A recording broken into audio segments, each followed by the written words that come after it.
Et un jour, j'ai demandé, Dieu, si tu existes, révèle-toi dans ma vie. Il s'est révélé personnellement. Une force qui me met à genoux. Je me mets à crier Jésus, Jésus, Jésus. Il y a 40 000 religions, il y a 3 millions de dieux sur cette terre. Et il n'y en a qu'un seul qui répond. C'est Jésus-Christ de Nazareth.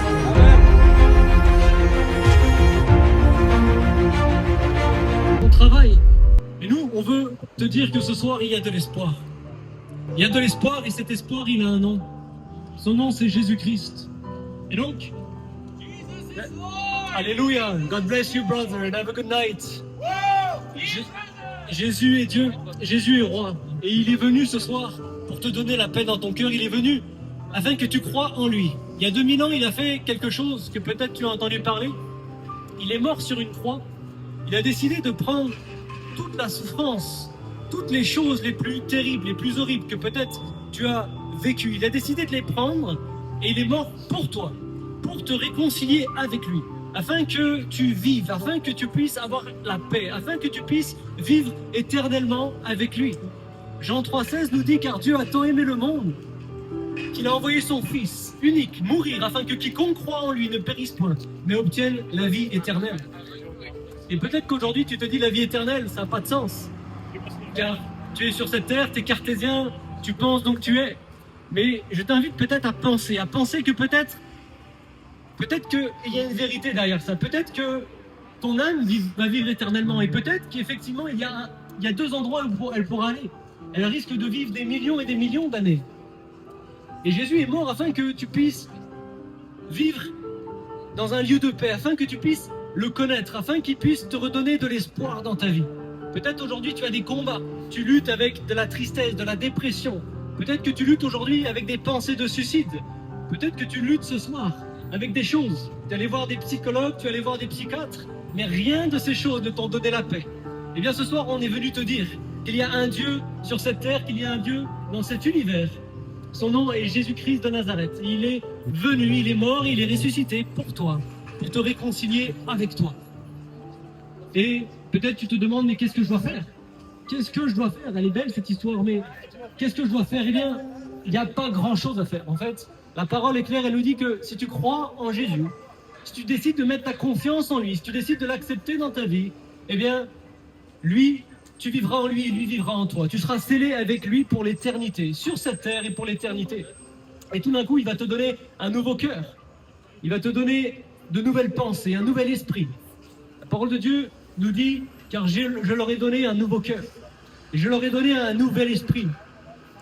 Et donc, dans ce nouvel esprit, tu vas commencer à ressentir des choses différentes. Peut-être tu avais de l'anxiété, peut-être tu avais une peur du regard des autres, peut-être tu es préoccupé par ce qui va t'arriver, par ce qui va arriver à tes enfants et à ta famille.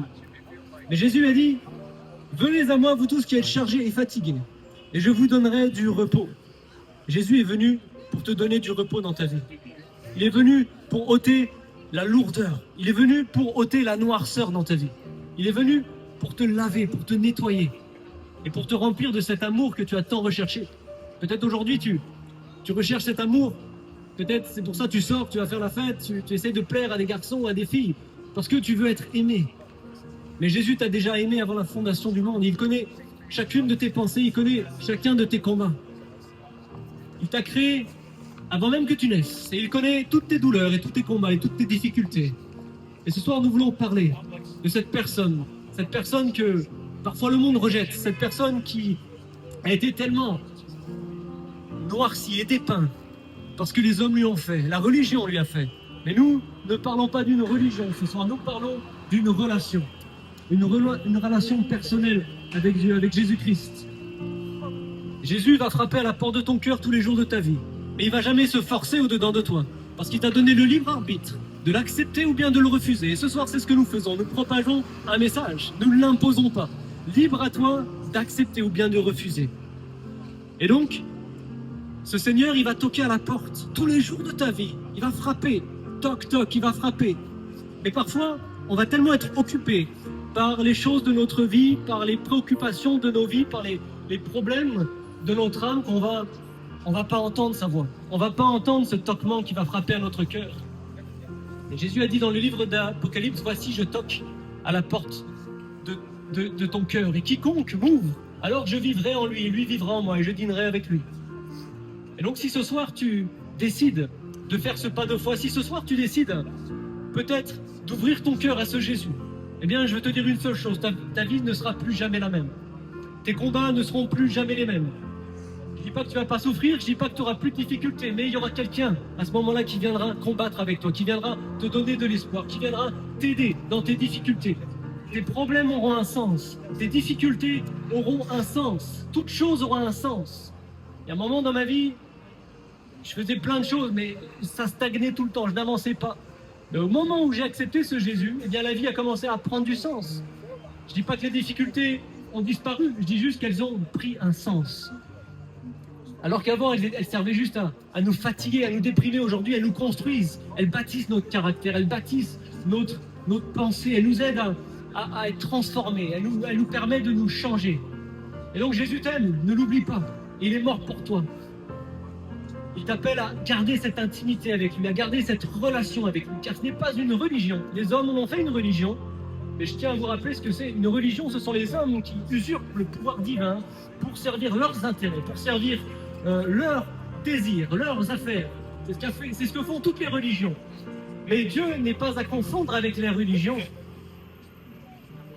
Dans la Bible, le plus grand combat que Jésus avait, c'était contre les religieux. C'était contre les pharisiens, les sadducéens, ces leaders juifs religieux. Et donc, Jésus se battait contre la religion. Lui, ce qu'il voulait, c'était une relation avec ses disciples, une relation avec les gens qui souffraient, une relation avec les prostituées, une relation avec les lépreux, avec les gens qui étaient abandonnés, avec les gens qui vivaient dans l'itinérance, dans la souffrance. Il voulait leur donner la paix, il voulait guérir leur maladie, il voulait les libérer de toutes les oppressions, de toutes les souffrances qu'ils avaient. Jésus a dit, venez à moi, vous tous qui êtes chargés, et je vous donnerai du repos. Est-ce que tu as besoin de repos ce soir dans ton cœur? Peut-être que tu as bien dormi cette nuit, mais peut-être que ton âme a besoin de quelque chose de différent. Peut-être qu'elle a besoin de repos. Elle a besoin de quelque chose qui va la remplir. Il y a un verset qui dit, mais que sert-il à un homme de gagner le monde s'il venait à perdre son âme? Vous savez, on parle beaucoup de la vie, de comment on doit se préparer pour notre vie, pour notre carrière, pour nos études, de comment on doit se préparer pour notre mariage, pour élever nos enfants, pour notre travail tous les matins. Peut-être on se lève et on se maquille et on se prépare pour aller travailler. Mais ma question ce soir, c'est celle-ci. T'es-tu déjà préparé pour la mort? T'es-tu déjà préparé pour le jour où tu allais mourir? Je sais que c'est une question qui pourrait peut-être sembler absurde. Mais c'est une question qui reste et qui demeure. Es-tu prêt à quitter cette terre? Sais-tu où tu iras? Sais-tu où tu vas aller? Parce que peut-être que je me trompe, peut-être que la Bible se trompe, mais imagine qu'elle dit vrai. Imagine que ton âme, elle va vivre éternellement pour des millions et des millions et des millions d'années. Et que cette vie sur terre, c'est simplement un passage éphémère. Et donc, on se prépare sur cette terre pour beaucoup de choses. On se prépare pour notre travail, pour notre carrière, pour nos finances. Mais on ne se prépare pas pour l'étape la plus importante de notre vie, qui est celle qui commence après la mort, qui est cette vie qui va vivre pendant des millions d'années. Il n'y a pas besoin de faire grand-chose, il n'y a pas besoin de faire des œuvres, il n'y a pas besoin d'aider, de faire toutes sortes de choses. Il y a seulement, Jésus a dit seulement, crois en moi, et toi et ta famille seront sauvés. C'est ce qu'on appelle la foi, croire en Dieu. Et ce mot croire, il signifie peut-être un peu plus que simplement croire. Il signifie aussi changer de direction. Il y a un moment, tu marchais dans la direction de tes désirs, dans ton ignorance, disons. Eh bien, aujourd'hui, tu décides de croire en Jésus. Et dorénavant, du coup, de mener une vie qui va lui être agréable, de marcher dans une direction qui va lui plaire. Et donc, tout ça pour dire que, contrairement à ce que nous dit la religion, où tu dois faire, accomplir, donner, Jésus te dit seulement, crois en moi. Toi et ta famille seront sauvés. Et donc si tu es sincère, si ce soir peut-être même tu as le bénéfice du doute, tu te demandes si ce Jésus il est réel, ne prends même pas mes paroles pour acquis, mais demande-lui par tes propres mots. Avant de te coucher, fais simplement cette prière. Dieu, si tu es réel, révèle-toi personnellement dans ma vie. Et si tu es sincère, je suis certain qu'il se le révélera dans ta vie. Et il donnera un sens à ta vie, il donnera de l'espoir dans ta vie, Il donnera de la paix dans ton cœur et dans ton âme. Il viendra penser les blessures peut-être que tu as vécues, les difficultés que tu as eues. Et donc, demande-lui par tes propres mots. Demande-lui si ce Dieu dont les gens parlent, si ce Jésus que les gens prêchent, est-ce que tu es réel? Est-ce que tu existes? Si tu existes, parle-moi. Révèle-toi à moi, personnellement. Tu connais mon caractère, tu connais mes pensées, tu connais toutes ces choses puisque tu m'as créé. Mais j'ai besoin que tu te révèles à moi. Et tu verras qu'il le fera. Il y a un verset dans la parole qui dit que ne t'ai-je pas dit que si tu crois, tu verras la gloire de Dieu s'accomplir dans ta vie. Et donc si ce soir tu crois, si ce soir peut-être tu te poses la question, Dieu viendra faire une œuvre dans ta vie, Dieu se manifestera dans ta vie. Il va ôter ses combats, il va ôter ses difficultés, ses dépressions, ses stress, et il va commencer à te donner une nouvelle vie. Il va te donner un nouveau cœur. Il va te donner un nouvel esprit. Et dans cet nouvel esprit, de nouvelles pensées. Et dans ce nouveau cœur, de nouveaux désirs. Blaise Pascal, qui était un grand scientifique en France, qui a un jour été transformé par sa rencontre avec Jésus, il nous a dit cette chose. Il disait, alors que lui était un grand mathématicien, il disait, mais nous ne nous approchons pas de Dieu avec notre tête, mais nous nous y approchons avec notre cœur. Et cet homme, Blaise Pascal, sa vie a été changée pour toujours. Le jour où il a décidé de croire en Jésus. Sa vie a été complètement transformée. Il a commencé à trouver un sens dans sa vie. Il a commencé à trouver de l'espoir dans sa vie. Il a commencé à vivre différemment. Alors qu'il avait tellement de choses. Il avait réussi dans tous les domaines. Mais il lui manquait un domaine qui était le plus important et le plus fondamental. Et c'est ce qui fait qu'il a écrit un livre qui parlait de ça. Il lui manquait cette relation personnelle avec Dieu, avec Jésus-Christ. Et ce soir, Jésus, il toque à ta porte. Jésus, il toque à la porte de ton cœur. Mais n'oublie pas, Jésus, c'est un gentleman. Il ne va pas se forcer dans ta vie comme peut-être parfois des hommes pourront se forcer dans ta vie et te forcer à faire des choses. Non, lui, il te donne la liberté de choisir. La liberté, peut-être de vivre la vie que tu as envie de vivre. La liberté de faire un peu ce que tu veux. Mais n'oublie pas, liberté ne signifie pas qu'il n'y aura pas de conséquences face au choix que tu vas faire. Dans la vie, il y a ce philosophe Jean-Paul Sartre qui disait « Dans la vie, on ne fait pas ce qu'on veut, mais on est responsable de qui on devient. On est responsable des choix qu'on décide de prendre.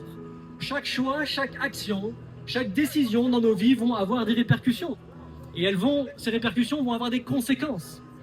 Si je décide aujourd'hui de faire du mal à ma femme ou à mon ami, eh bien, ça va avoir des conséquences. Ça va les affecter, ça va ternir notre relation.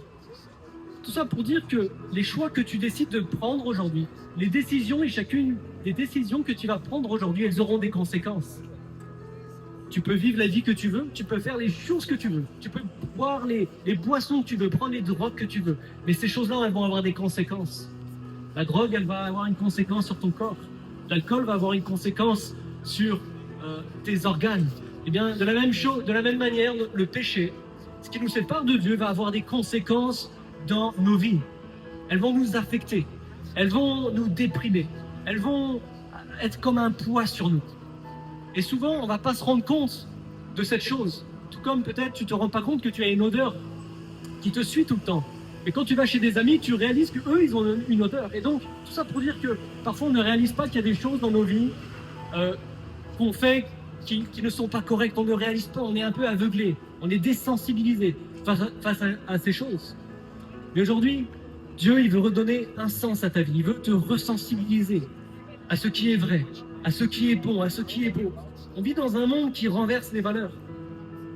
Autrefois, ce qui est bien aujourd'hui, on l'appelle mal. Et ce qui est mal aujourd'hui, on l'appelait bien. On a complètement renversé nos valeurs. On a complètement changé de cap. Et on s'étonne pourquoi il y a autant de meurtres. Alexandre Solzhenitsyn, prix Nobel de littérature, disait, mais il parlait de la mort spirituelle de l'Occident. Il racontait il y a 50 ans que notre société allait devenir difficile à vivre, que les gens allaient être de plus en plus individualistes, qu'ils allaient penser seulement à eux, à leur argent, à leurs intérêts. Et il raconte que tout ça est parti du fait que nous avons écarté Dieu de notre société. On a sorti Dieu de la société, on ne veut plus de Dieu. On ne veut plus qui que ce soit. En fait, on veut être notre propre Dieu. Et ça, c'est ce qu'on appelle l'humanisme.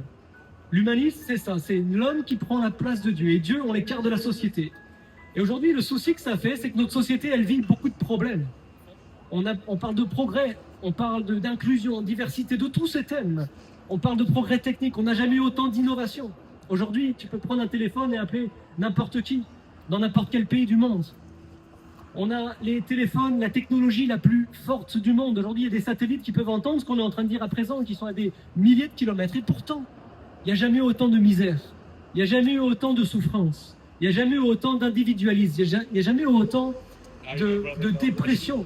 Je lisais un article l'autre jour qui disait qu'en France, il y a des ruptures de stock d'antidépresseurs. Tellement les gens, ils ont besoin de prendre ces médicaments. Tous les soirs, tous les matins, toutes les journées, ils ont besoin de se droguer avec ces choses. Parce qu'il y a un vide dans leur âme. Il y a un vide dans le cœur de l'homme que seul Dieu peut remplir. Et il y a un vide dans le cœur, dans ton cœur, que seul Jésus pourra remplir. Tu pourrais essayer de le remplir avec la fête, tu pourrais essayer de le remplir avec l'argent, avec le sexe, avec toutes ces choses. Mais ce vide, il va demeurer.